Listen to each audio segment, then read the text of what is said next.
A bit of controversy around the equaliser. Let's take a look at it, because I think Manchester United thought they should have had a second penalty, and the goal comes soon after that. This is the moment, the incident, and the referee said no penalty on this occasion. Ahmad being pulled down. Yes, I didn't think it was a penalty at the time, to be honest. And when I saw it back, I stick by my first thought.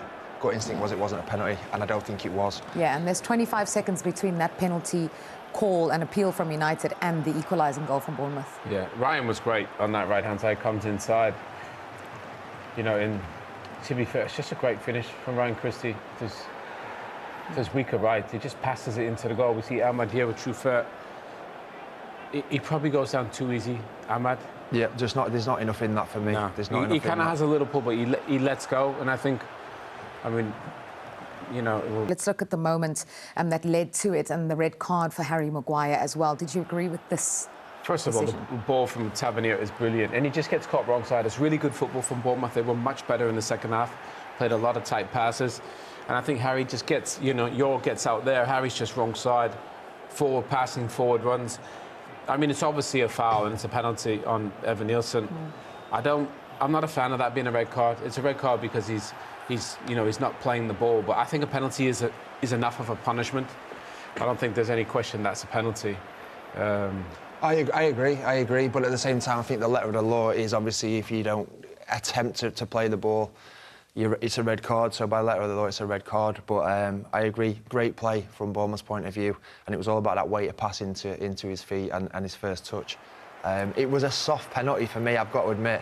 I thought it was a really soft penalty. However, it was a penalty just, and it had to be a red card, obviously, after that. Evan Nielsen took a great touch as well. Fantastic touch. Took it forward. Often you see people right-footed, they'll take it that way. But because he took it forward, it just put more pressure on. If he takes the touch away, yeah, the defender gets a chance to go across and maybe put a block in slide tackle. The minute he takes the touch across him, he's done. He either leaves it or does what Harry did there, and almost scrambling to get a feel of the player. And obviously a penalty was awarded, but it was a great first touch.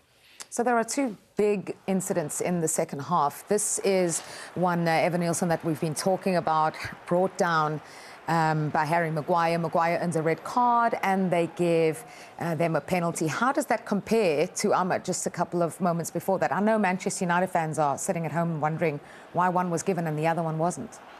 Well, let's see him. I mean, obviously, we've just seen the Harry Maguire one and the Evan Nielsen. I think Truffert, he has a little small pull, but Ahmad, I think he just goes down too heavily because there's not that much contact. So I think the difference is there's more contact from Harry Maguire and Evan Nielsen, and I don't think you need to overdo it. I think if you probably would have gone down a little bit more naturally, he might have had more of a chance. But again, I think the one from Truffert on Ahmad, I think it was soft. I didn't see it as a penalty. And I think that obviously with the on-field decision, with the Harry Maguire situation being given and that not, I think that was a decisive factor, because if that was given, I don't think the VAR, from a Manchester United point of view, if that was given, I don't think the VAR would overturn that. So I think that was a key factor in it as well. Bruno, it's another game unbeaten for Manchester United, but is there perhaps a sense of frustration that you're not going away with here with all 3 points? I'm more disappointed because I think we did enough to get that 3 points. Obviously, we end up you had to finish the game with a lot of suffering and trying to not concede a goal. The frustration also came a little bit into ourselves, because obviously we had a situation where we could have gone 3-1 up, and from that situation we end up conceding another goal. I think we could have gone 2-0 and then we end up conceding a goal, not getting a penalty, and then we get a penalty against, where more or less it's the same situation as Ahmad. One is rewarded as a penalty, the other one not. I know it's difficult for the referee to give 2 penalties in the same game for the same team, but what I don't understand is why VAR doesn't get involved in that situation, or either way in the situation of Ari, because either one is a penalty and the other one too, or none of them is a penalty. I can understand, and we don't want to get you into trouble with the authorities, but is there a frustration that, can you see similarities between the one that's not given for you and the one that sees Harry pick up a red card and is given? Yeah, because I think Ahmad is getting to a point where he's going to shoot, and he gets gets pushed or pulled. I can't exactly see how it happens, but you can see that is there something that gets him completely out of balance. And obviously, I think it's very frustrating for the small players, because they always say he's very soft on the small players, and when he's in a bigger player, they say they end up giving the falls. I do think that on the Ari situation, it is a penalty, but I think in the Ahmad one is also a penalty, and obviously that could have changed the game. So Bruno Fernandes asking the exact same question I just asked the two of you a little bit earlier on. Why is one a penalty and the other is not given? I think he seems to be confused there, because he says one should be given or none, both should be given or none should be given. Do you know what? He's got a valid point. He has got a valid point. And if I'm in that dressing room, I'm saying exactly the same thing after this match. And the only thing I can obviously allude to the fact that the referee gave one, not the other. And whether you agree with it or not, I don't think the VAR is going to go against the referee in these decisions. The two penalties could be given or not given in a way, do you know, because of how soft they are. For some people it's a pen, for other people it's not. So I don't think the VAR are going to intervene and go against the referee in any of them situations. Well, unless it's an obvious error, and I don't think they thought that there was and agreed with the weight of the on-field decision. Yeah, I don't disagree with Bruno either. I think that's the tricky thing. You look at one and look at the other, and think there's actually not much in it. There's more in the Maguire-Evan-Nielsen one. I think Trueface just got to be careful. I think when you put the hands on a player, and again, he's not trying to play the ball, is he? I mean, the only thing I just think Ahmad goes down a little bit too easy. He obviously feels the contact and he goes down too easily. Could he maybe have got a shot off or played a little reverse pass into, is it Cunha there? I mean, this one, Harry's he gets done by the ball and the touch, and then he just gets caught wrong side. So then your natural reaction is to reach out. Owen, do you think this one is a bigger decision to not give because of where it is in the 18-yard box? For example, Ahmad's coming inside his pure bodies. It could be blocked. It could have a shot that goes wide, for example. There you clear through one-on-one.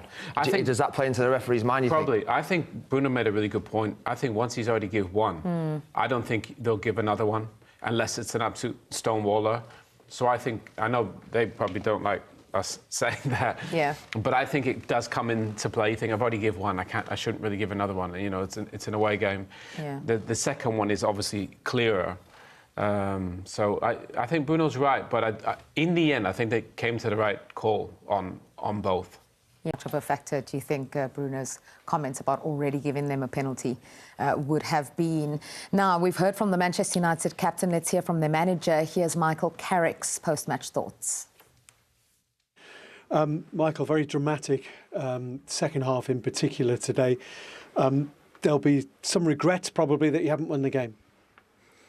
Yeah, we're disappointed. Obviously, the way I thought we created enough opportunities and had some good chances, and then go up in the game and have a big opportunity to go 2-0 up really, and we get one penalty. We don't get the other. It's exactly the same thing really.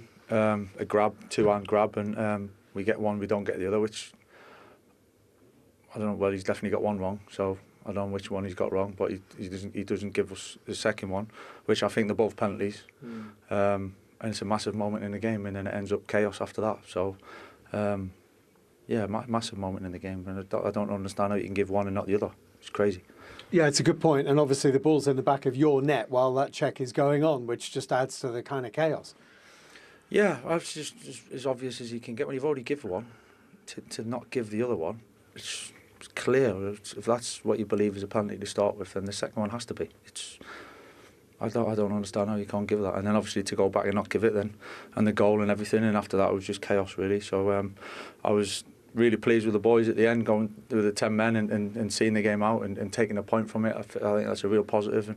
And in the end, the way it went, at times you can lose them type of games. So to take a point in the end, we'll take that. But obviously we're disappointed that we haven't taken all three. Do you feel that the penalty and a red card was a bit harsh for what Harry actually did? Yeah, maybe. Maybe it ended up chaos at that time, so decisions going different ways, and he's made that decision. Ours should have been a penalty. We should have had 2 penalties, and that wouldn't have happened. Then you've got 10 minutes at the end of normal time and 10 minutes added time at the end with 10 men. Actually, you've done pretty well to get a point out of that 20 minutes. That's a tough 20. Yeah, especially in credit to Bournemouth, the way they play and you know, really energetic and positive and run forward and pass forward and constantly test you. So to go with 10 men for so long and have to make changes, and I thought the boys coming off the bench and finishing the game did ever so well. Credit to them for that. We're delighted with the way they went about that and seeing off the last moments really, which could have been really difficult, but I thought we coped with it really well. You've now got a long time without a game. Obviously, there's the international break, but I think you go 24 days or something without playing. Is that a problem? Is that an issue, or is it an opportunity to just reset and have a bit of a break? It is what it is. It's not a problem. It's we'll deal with it, you know. And boys are going away, and it feels a lot because of the international break. But the international break is we miss one weekend, so we'll deal with that. You know, we've got to be ready for Leeds when it comes. So Michael Carrick pretty much echoing what Bruno Fernandes had said about the 2 penalties, also aggrieved at the fact that they then had a player sent off. But he mentioned a very interesting point as well there, Gary, about the timing of the penalty decision on Ahmad, and then Bournemouth literally went up the other end and scored when it could have been 2-0. Yes, it's a game-changing decision, isn't it? It's such a huge decision because, you know, like you said, 2-0 and then the next minute it's 1-1. So I can feel his frustration, I really can. And both himself and Fernandes is not arguing about the penalty that they conceded, but obviously they're looking at it in 2 aspects like we've just seen then and saying, well, if that's given, then surely that's to be given. So I feel sorry for him. I really understand his frustration, and they are huge, huge moments for a referee and the VAR, particularly because obviously 2-0 and 1-1 is a totally different game.